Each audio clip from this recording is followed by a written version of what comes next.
America बहादुर साहब कह रहे हैं कि हम आपको F-35 देने के लिए तैयार हैं। भारत कह रहा है हमें चाहिए नहीं यार F-35, करेंगे क्या हम सिंगल इंजन फाइटर का हम करेंगे क्या? हमारा जो अगला टारगेट है वो डबल इंजन फाइटर है, ट्विन इंजन। बिल्कुल। और हमें यार अगर मान लीजिए, वैसे तो हम AMCA बना रहे हैं, सिंगल इंजन हमारे पास तेजस है। अगर हमें कुछ चाहिए होगा तो हम Su-57 ले लेंगे बीच में। वैसे भी हमारा MRFA प्रोग्राम है, जिसमें रफाल के आने की पूरी चांसेस हैं। अच्छा, आज फ्रांस के जो फ्रेंच एयरफोर्स के स्पोक्समैन ने भी साफ साफ कह दिया कि किसी रफाल को कुछ नहीं हुआ। अब देखिए ये ISPR को इसलिए मैं मीम फैक्ट्री कहता हूँ। इस मुल्ला मुनीर ये जनरल नहीं रहा, ये ग्राफिक डिजाइनर बन गया है आजकल। इसको सब जट ये भी समझने भारत ने अच्छा कहा कि फ्रांस से कहलवाया। हाँ बोलो, ये तुम्हारे पापा बैठे बोलो, और पाकिस्तानियों सुन लो पापा क्या कह रहे हैं, फ्रेंच पापा, हाँ असली वाले तुम्हारे नहीं, इनके तो कई सारे। अब मतलब आज थर्सडे वाले पापा के, तुम्हारे बृहस्पति वाले पापा ने आज क्या कहा। वैसे तुम्हारा परमानेंट टेम्परेरी बाप तो चीन है, पर हर दिन बाप बदलता रहता है तुम्हारा। तो देखो फ्रांस ने क्या कहा, सुन लो भाई। ये देखिए सर, यहाँ जो आपने बड़ा अच्छा विषय छेड़ा है, Su-57 को लेके रशिया ने तो हमें ऑफर दे दिया, आप इस प्रोग्राम को ज्वाइन कर लो। फॉर्मली आ गई है 10-12 दिन पहले ऑफर आ गई है। Su-57 में बेस्ट इंजस्ट weight to thrust ratio, AI enabled होगा, सुपर स्टेल्थ होगा, इसमें किंजल लगाएगा जो हाइपरसोनिक मिसाइल है, और आप अपना ब्रह्मोस इसमें लगा सकते हो। तो अगर आप इस सब की परिकल्पना करें, प्लेटफॉर्म आपके पास है, ये Su-31 का अपग्रेडेड वर्जन है, प्लेटफॉर्म मोर ओवर वही है, आपके पायलट ट्रेन है, आपका एक बड़ा MRO का बड़ा पार्ट यहाँ है, आप काफी कुछ यहाँ कर लेते हो, काफी कुछ कस्टमाइज कर लेते हो, कंप्लीट टेक्नोलॉजी ट्रांसफर के साथ ये रशिया आपको देने को तैयार है। और दूसरी चीज जो रशिया ने भी बोली है, सुपर ब्रह्मोस। सुपर ब्रह्मोस क्या, 800 किलोमीटर की रेंज वाला ब्रह्मोस, और स्पीड ज्यादा है कम है उसके बारे में ओपन कोई स्पेक है नहीं, पर 800 किलोमीटर की रेंज का मतलब है पाकिस्तान में कोई ऐसी जगह बची नहीं जिसको हम ठोक नहीं सकते। आप सोचिए, ये 800 किलोमीटर वाला ब्रह्मोस आपने Su-57 पे लगाया, और आपके पास किंजल है, और आपके पास AI है, और आपके पास ये सारे फीचर है, तो सोचिए पाकिस्तानियों को तो यही नहीं पता लगेगा कौन सी आकाशी बला आ गई, ठोक के निकल गई। पाकिस्तानियों को तो समझ भी नहीं आएगा क्या हो गया। पाकिस्तान की एक भी जगह सेफ नहीं है, और हम अपने अपने साइड बॉर्डर पे रह के ठोक सकते हैं पाकिस्तान को। और चाइना की भी काफी जगह है अब हमारे निशाने पे आ गई है। और ब्रह्मोस ने जो पीछे कारनामा करके दिखाया, चाइना के अवैक हो, चाइना की स्पाई सैटेलाइट्स हो, चाइना का जामिंग सिस्टम हो, चाइना का HQ-9 हो, घंटा नहीं पता लगा इनको ब्रह्मोस कहां से है, कहां से ठोक के गया। और अभी सुपर ब्रह्मोस की जो बातें हो रही, अगेन कोलैबोरेशन, टेक्नोलॉजी ट्रांसफर पूरा। तो सोचिए, अगर 2-3 साल में, साल में 2 साल में जब भी Su-57 पे किंजल लगा हो, ये नया वाला ब्रह्मोस लगा हो, और अन्य अस्त्र शस्त्र लगे, AI enabled system, best thrust to waste ratio, our pilots are already trained, complete technology transfer and up and running in maybe 1 year, 1.5 year, and with manufacturing facility in India। आप इंडिया में इनको बनाइए। आप समझिए कितना बड़ा ये झटका है, और प्राइस भी उससे कम है, और कोई स्ट्रिंग्स अटैच नहीं है। पुतिन आपका मित्र है, सब कुछ पहले भी दिया, आज भी दे रहा है। और उनकी तरह नहीं, क्योंकि उनके साथ जो प्रोडक्ट आते हैं उनके साथ यूएस एक्सपोर्ट कंट्रोल आता है। एक्सपोर्ट कंट्रोल का सर, संजय सर, मैंने देखा इतना मोटा चिट्ठा होता है। उसमें क्या है, फिर आप ये एक्सपोर्ट कंट्रोल को एक क्लॉज होता है इनके, ये कहते हैं हम इसको फिलहाल टेम्परेरी सस्पेंड कर रहे हैं, बट अगर ये चाहे उस क्लॉज को कभी भी रिवोक कर सकते हैं। तो एक्सपोर्ट कंट्रोल में आपको एंड यूज तक डिक्लेयर करना पड़ता है, एंड यूजर डिक्लेयर करना पड़ता है, और कुछ कुछ केसों में एंड यूजर का परमिशन इनसे लेना पड़ता है। और बाय द वे F-35 में और F-16 में जो किल स्विच है, मुझे नहीं लगता वो Su-57 में वो किल स्विच, मतलब आप कभी उसको वहां रिमोटली बंद कर सकते हो। नहीं Su-57 नहीं, में वो ऐसा तो है ही नहीं। आप देखिए ना, हमने तो इनका जो आपके सुखोई जो 30 है MKI, जी उसको तो सुपर सुखोई बना दिया। वो तो बता दिया ना। ऑलमोस्ट कह रहे कि थोड़े बहुत स्टेल्थ फीचर छोड़ के it is at par with Su-57। वही तो कह रहा हूँ ना सर, हमने जो अपनी चीजें डेवलप कर दी, उसमें अपने अस्त्र शस्त्र लगा दिए। ब्रह्मोस का एक एरियल वर्जन भी तो हम ही ने लगाया ना, रशिया ने थोड़ी लगा के दिया। तो हाँ, अब ये हम ही 800 लगाया। किलोमीटर वाले को भी फिट करेंगे ना, अब इसमें अगले बार में 800 और किलोमीटर वाले उसमें को बस फिट यही करेंगे। है कि रशिया चूंकि अपने सुखोई वगैरह के उनके सोर्स कोड दे देता है, तो हम उसको मॉडिफाई कर लेते हैं। कर लेते हैं। और हमें एक्सपीरियंस भी इतने साल का, बहुत एक्सपीरियंस है इतने साल का, और कीमत भी अच्छी है, फीचर बड़े अच्छे हैं। और अब भी जिस जेट से, अब ये भी तो लगभग लगभग प्राय तय हो गया है, जिस जेट से इनके सारे एयरबेस ठोके वो तो सू विद ब्रह्मोस ही है ना, जिसने इनके एयरबेसों की वाट लगाई, ये भी क्लियर हो गया। जबकि लोग कहते थे सू के बारे में, जी ये चाइना जानता, पाकिस्तान जानता, हम राफेल भेजेंगे, पर अब भी टाइम टेस्टेड मशीन ही काम आई, सू गया, ब्रह्मोस गया, काम कर गया, वापस आ गया। तो पाकिस्तान, ये जो अब बुखलाया पाकिस्तान और चीन, इन्हें समझ नहीं आ रहा हम क्या करें। बट भारत के लिए भी अभी मैं कह रहा हूँ, जहां से भी हमें चीजों को मजबूत करना मरे करे। और जो हमने अभी 20,000 करोड़ का एमका भी अनाउंस कर दिया 2-3 दिन पहले, हमने ये भी तो बोल दिया हम खुद भी बना रहे हैं, ऐसा नहीं डिपेंडेंट है, हम भी बना रहे हैं, थोड़ा टाइम लगेगा, आगे होगा पीछे होगा, हम चीजें करेंगे। और हाँ, बीच में गैप फिल करने के लिए हम कुछ और ले सकते हैं। बीच में फिलहाल कुछ हम लेंगे, अल्टीमेटली तो अपना ही बनाएंगे, और आज 5th जनरेशन बनाएंगे, कल 6 भी बनाएंगे, कोई बड़ी बात थोड़ी ना है। और सर ये जो हमने अब तो हमारा इंजन भी डेवलप हो गया है। बिल्कुल लगभग तैयार है, गवर्नमेंट एक बार अनाउंस कर दे, लोग काफी पूछ रहे हैं उसके बारे में। अभी हम कुछ बोल नहीं रहे, बोले भाई जब तक गवर्नमेंट अनाउंस कर दे, राष्ट्रीय सुरक्षा का विषय है। बट हाँ, लगभग वहां पहुंच गए जहां पहुंचना था, एक बार फॉर्मल अनाउंसमेंट हो जाए फिर हम भी बात करेंगे। पर इसमें आप एक बात देखिए, अब जो हमने ये 20,000 करोड़ का अभी जो हमने अनाउंस किया, जी 20,000 करोड़ पब्लिक प्राइवेट पार्टिसिपेशन दोनों, अब इससे क्या होगा सर, दुनिया भर में जितनी आर्म्स लॉबीज है, जितनी आर्म्स कंपनी है, क्योंकि ये खेल चलेगा 20 साल तक, ये अगले 20 साल तक का प्रोजेक्ट, और ये मल्टी बिलियन प्रोजेक्ट जाएगा, तो इस सब में घुसना चाहेंगे। और जो अभी इसमें घुस गया, अब साफरान हो, जी हो, या जो भी हो, या जो भी कोई भैया फैसला कर लो, अगर अभी घुस गए तो 10-20 साल का व्यापार फिक्स्ड है। अगर अकड़ में रहे, हम ये नहीं करेंगे वो नहीं करेगा, घंटा नहीं मिलने वाला तुम्हें फिर। ये 20 साल तक का बिजनेस है, समझ लो। अगर अभी हाथ से गया, कभी हाथ नहीं आएगा, और आगे भी नहीं मिलेगा कुछ। तो ये जो अब गोरों में खलबली मचेगी ना सर, फ्रांस और अमेरिकनों में, अब ये कंपटीशन में आएंगे। अब कॉर्पोरेट अपना बैलेंस शीट देखेंगे, अपना पीएनएल देखेंगे, क्वार्टर के नंबर देखेंगे, अब देखिए खेल क्या होगा, सबकी अकड़ निकल जाएगी। बड़ा अच्छा मुंह भारत ने किया। अब वो कहते हैं ना, you set the cat amongst the pigeons, वो वाला काम कर दिया हमने। अब देखो सब कैसे उड़ते, सब कैसे आते, सब दिल्ली के चक्कर काटेंगे, सब मिलने कहेंगे, सब अपनी नई नई चीजें लेके आएंगे, क्योंकि अल्टीमेटली कॉर्पोरेट्स को सर्वाइव करना पैसा चाहिए, बिना पैसे के कहां से बात बनेगी। और इतना बड़ा पैसा अनाउंस कर रहे हैं, 20 साल का व्यापार गारंटी कर रहे हैं, यहाँ नहीं आओगे तो भैया कहाँ जाओगे, इतना बड़ा मार्केट है, कौन ये दे रहा। अभी तो 6 की बात होगी, इसके आगे की बात बहुत बातें होंगी। और माशाल्लाह हमारे जब तक तो ये हरामखोर पड़ोसी जिंदा है, तो हमें भी तो इस सब में आगे जाना ही पड़ेगा, हम तो उस पर आगे चलना ही पड़ेगा।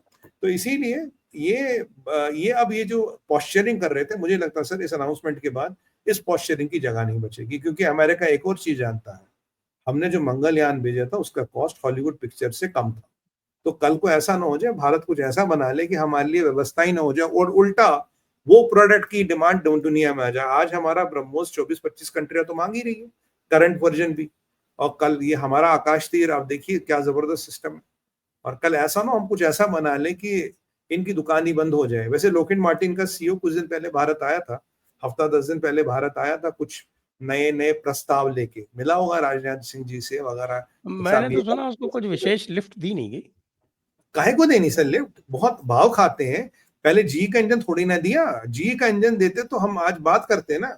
भाव खा रहे हो, रशिया देने को तैयार है, यूरोपियन देने को तैयार है, राफेल वाले खड़े हैं, ब्राजीलियन खड़े हैं, ऑप्शन तो बहुत। और अपने भी तो भगवान की कृपा से अपनी ऑप्शन भी तो बनी रही है, कौन सा हमारी ऑप्शन नहीं बन रही। हाँ थोड़ा डिले है, क्योंकि वो पिछले 65 साल का कचरा काफी सिस्टमों में अब भी है जिनको निकालना है। ये जैसे कल मोदी जी ने कहा ना कि बांध तो हमने इंडस वाटर ट्रीटी में हमने क्लॉज लिख के दिया। क्लॉज ये था कि हम बांधों की कभी सफाई नहीं करेंगे। कह रहा 60 साल में बांध की कैपेसिटी रहेगी 2-3-4% पानी स्टोर करने की, बाकी नीचे गंद जमा हो गया। तो वो हमारे सिस्टमों का भी कुछ हाल वैसी है, उनकी भी सफाई करेंगे सर। तो मुझे लगता है जो आज हम 10 साल एमका की बात कर रहे हैं, हो सकता है काफी पहले भी लिया है, काफी चीजें और भी आएंगी। मतलब फिर भी जितना हमने किया, जो हमने किया, ये घर गौरवान्वित होने का विषय है, और पूरे देश को और समाज को इस पे गर्व महसूस करना चाहिए जो हमने किया। और देखिए सबोटॉजेस भी हो रहे हैं हमारे अगेंस्ट, पॉलिटिकल भी हो, टेक्नोलॉजिकल भी हो, टेक्नोलॉजी डिले कर रहे हैं। नहीं तो एक बार बताइए, पैसे रख रहे, जी का इंजन तो तकलीफ का है, क्यों नहीं देते इंजन? भाई पैसे दे रहे हैं ना तुम्हें, लो पैसे टेबल पे रख के ले जाओ, तो व्यापार करने के लिए बैठे हो ना, नहीं दे रहे कि भाई इनकी कैपेसिटी ना बना ले। एक बार इन्होंने हमारा क्रायोजेनिक इंजन भी तो रोका था सर। अब देखिए आज इंडिया का स्पेस प्रोग्राम कहाँ पड़ गया। इन गोरों को एक चीज समझनी चाहिए, जहां इंडियन हिंदुस्तान को रोकोगे ना, ये हिंदुस्तान का सनातनी उससे ऊपर निकल के आता है। ये उन उन जो वो हनुमान जी की तरह उसे अपनी शक्ति का आभास होता है, और उससे बहुत बड़ी छलांग लगाता है, और इतनी बड़ी छलांग लगाता है कि तुम्हारी इसको जरूरत ही नहीं रहती। ये इतिहास की गलतियों से नहीं सीख रहे, इन्हें समझ नहीं आ रहा अब भी। और दुनिया खड़ी है सर भारत के साथ व्यापार करने के लिए, कहाँ इतना बड़ा मार्केट। कहाँ है इतना बड़ा देश, कहाँ किसके पास $700 बिलियन रखे हैं अभी? हमारे पास है ना, आओ पैसे दो, ले जाओ, सब लाइन लगा के आएंगे सर। एमका का project will break this cartel. जो इन्होंने कार्टल बनाया था ना अमेरिका ने और इन आर्म्स लॉबी, ये नहीं देना वो नहीं देना, अब जब पैसे दिखेंगे ना, सब सब दुम दबा के आएंगे यहाँ पे, चोरी छुपे आएंगे, मीटिंग करने आएंगे साहब। दो बहुत अच्छा काम किया राजा जी। जी और अमेरिका का जो प्लान, जो बांग्लादेश वाला प्लान था, वो भी फेल होता दिख रहा है। क्या चक्कर है? वो बांग्लादेश में क्या हो रहा है? सर बांग्लादेश में तो ये है कि यूनिस अब गया, तब गया, अभी गया, कब गया, सवाल ये जाएगा तो 100%, क्योंकि यूनिस की कुंडली में काफी सारे ग्रह खराब हो चुके हैं और वैसे भी 84 साल के ऊपर हमारे यहाँ तो माना जाता अपने पूरा जीवन काल जी चुके हो, हमारे ऐसा माना जाता। तो 84 से तो ऊपर उसकी उम्र है। तो अब देखिए बीएनपी वालों की बात शुरू करें। अवामी लीग, अवामी लीग कहता भाई तू देश को बेच रहा है अमेरिका को, शेख हसीना, मेरे बाप ने नहीं बेचा, मैंने नहीं बेचा, तू अमेरिका का दलाल है। चलिए ये तो हो गई शेख हसीना। अब खालिदा जिया की बीएनपी की बात करें, इसने मीटिंग की बीएनपी से अलग, इसने मीटिंग की जमातियों से अलग। दोनों ने कहा भाई दिसंबर में चुनाव करा सकता तो नहीं, अगले साल का कोई गारंटी नहीं। क्यों? First half of the year में ईद होती है, मानसून होते हैं, फ्लड्स होते हैं, स्कूल्स होते हैं, एग्जाम्स होते हैं। बांग्लादेश के हिस्ट्री में first half of the year में कभी एक सक्सेसफुल इलेक्शन हुआ ही नहीं। तो भाई ये तो तू गोली दे रहा, तू दिसंबर में ले जाएगा, तो हमें ये दिसंबर चाहिए। तो जमातियों से भी पिट गया। अब ये हिजबुल तहरीर वाले, हिफाजत इस्लाम वाले, इन्होंने भी हाथ छोड़ दिया। हाँ ये कुछ स्टूडेंट लीडर वीडर इसके एक दो इसके आगे पीछे घूमते, वो जरूर घूम रहे हैं, बट आर्मी ने बोल दिया भैया तेरा दिसंबर तक का टाइम है, अन्यथा हमारे दायरे की सीमा खत्म हो रही है। कल को ये मत बोलना हमने बोला नहीं था। और पीछे 2 दिन पहले आर्मी हेड, एयरफोर्स हेड और नेवल हेड से मिलने गए और इसकी अच्छी खासी सुताई की, बोला भैया इलेक्शन अनाउंस कर ले। अब दो इंपॉर्टेंट चीजें इसमें आई है जो इसके पास विकल्प है। अब अमेरिका, इसने फोन लगाया, इसका जो नेशनल सिक्योरिटी एडवाइजर था वो उसने फोन लगाया, उसने कहा भैया माना जाता है, इसने ओबामा से बात की, हिलरी से बात की, बाइडेन से बात की, तीनों ने हाथ जोड़ लिए, बोला भैया सामान उठाओ निकल लो वहां से। ठीक है जी। इनका फॉरेन सेक्रेटरी, ये जो तीनों वकुल जमान के साथ मीटिंग हुई, उसके बाद फॉरेन सेक्रेटरी को बर्खास्त कर दिया गया, रिजाइन। अब ये जो इनका एनएसए था जो अमेरिका फोन लगा रहा था, इसकी भी कुछ नहीं चल रही। बट दो चीजें यहाँ बड़ी थोड़ा, एनएसए तो बाहर से आया हुआ है, वो सिटीजन भी हाँ बाहर का ही है। वो तो बाहर का ही है ना, वो तो इन्होंने इस पाकिस्तान और इसके क्वार्टर मार्शल ने मिलके बनाया था ना, उनका जॉइंट वेंचर प्रोडक्ट है वो। तो क्वार्टर मार्शल तो सुनने में आया इसका हाउस अरेस्ट हो गया। अब यहाँ बस जो जो संवेदन वाली चीजें हैं वो ये है कि हर तरफ से ये टाइट हो रहा।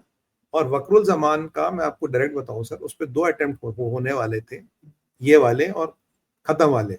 अब हमारे कुछ मित्र हैं जो मेरे जैसे लिखते हैं, हमारे हम लोग जो आपके मेरे जैसे दिखते हैं, उन्होंने इसको बताया और उन्होंने इसको बचाया। तो इसको ये तो समझ आ गया अगर हमारा हाथ हटेगा का केस खराब होगा। दूसरी बात, सामान की किल्लत बहुत ज्यादा हो गई है, रैशनिंग शुरू हो गई है, सामान नहीं मिल रहा। अब धीरे धीरे इंडिया ने स्क्वीज कर दिया। वीजा तो बंद कर ही दिए थे, लैंड बॉर्डर कर दी, आपको पता ही है, लैंड बॉर्डर बंद कर दिया हमने। सबसे इंपॉर्टेंट चीज अब ये यूनिस कर रहा है, इसके पास 2 विकल्प है।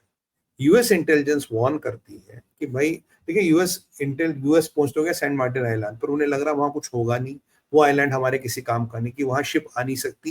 इट्स अ वेरी मतलब ना डेप्थ बहुत कम है। इवन जो ढाका का पोर्ट है संजय सर, वहां मदरशिप डॉक नहीं होती, क्योंकि मदरशिप दूर खड़ी होती है, वहां छोटे छोटे शिपों में सामान लाना पड़ता है। ढाका को पोर्ट में एक और प्रॉब्लम है, जब आप शिप लगाओगे छोटी भी, you have to start it like this, क्योंकि 9 नॉटिकल माइल्स पे इंजन को स्टार्ट करके ऐसे रखना, क्योंकि जो करंट है वो आपको पीछे फेंक देती है। तो आपको वहां इवन छोटे शिप को भी पूरे टाइम स्टार्ट रखना, नहीं तो वो टिक नहीं पाता, बड़ा मदरशिप वहां आ नहीं पाती। टोयोटा का जब कारखाना लगना था इंडिया में, क्यों लगा? पहले ढाका की बात हो रही थी, जब उन्होंने अध्ययन किया वहां मदरशिप नहीं आ सकती, तो ढाका पे ऑप्शन है नहीं। अब सेंट मार्टिन आइलैंड भी आप शिप नहीं भेज सकते, छोटे छोटे जहाज जाएंगे। तो अरे अमेरिका वो तो है ही छोटा सा, वो पूरा टोटल उसको क्या करेंगे? मतलब अब सात अमेरिका आठ बहादुर स्क्वायर किलोमीटर का तो टोटल है वो। अब अमेरिका बहादुर के वो किसी काम का है नहीं, अगर वहां नेवी नहीं पहुंच सकती तो अमेरिका बहादुर के वो किसी काम का है नहीं। अमेरिकन निकल लेंगे, पर अमेरिकनों ने 2 चीजें बोली। पहले अमेरिकन इनपुट है कि भाई ये यूनिस जो हराम खोर है, ये अब जाके चाइना से बात कर रहा कि आप मिलिट्री यहाँ डिप्लॉय कर लो, जिसको वकुल जमान और इंडिया ने तो बोल दिया बेटा ये रेड लाइन है, अगर सलामती चाहते हो इसको क्रॉस मत करना, do not even try to do this. ये यूएस का इंटेल है, ये हमारे पास भी इंफॉर्मेशन है, ऐसा कुछ कर सकता है। दूसरा एक खतरनाक इंटेल इसको लेके कल ही आई है कि वहां तो इसको पता चाइना अभी इस लफड़े में पड़ेगा नहीं पड़ेगा, क्योंकि अमेरिका भी नहीं चाहता, भारत भी नहीं चाहता और वहां की आर्मी भी नहीं चाहती। तो इन तीन चीजों को अपोज करते हुए क्या चाइना ये सुसाइड करेगा? संभवता नहीं करेगा। ये यूनिस तो चाहेगा करेगा कि इसकी दुकान चलती रहेगी। दूसरी खबर ये आई है, इसने संभवतः ये आईसिस के टच में, तो ये कुछ आईसिस के लोगों को बांग्लादेश लाके नरसंहार करवाने के चक्कर में है। अब देखिए, आईसिस के लोगों को, आईसिस खुरासान के लोगों को बलूचिस्तान में देखा गया, अफगान रेबल्स को बलूचिस्तान में देखा गया, पाकिस्तान आर्मी ने उन्हें वहां लाया है कि भाई तुम यहाँ कार्रवाई चालू करो।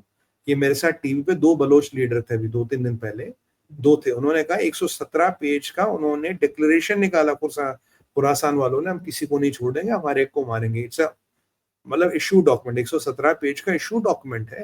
उन्होंने कहा यार हम we were witness to this, दोनों ही बलोच थे, बोला हम वर विटनेस टू दिस, ये उन्होंने किया। और ये पाकिस्तान आर्मी ने इनको हायर किया है, खुरासान को, दाइश को और ये कुछ अफगान रेबल्स को। आपको याद होगा मीटिंग हुई थी चाइना, अफगानिस्तान और पाकिस्तान की काबुल में, उसके बाद ये लोग देखे गए।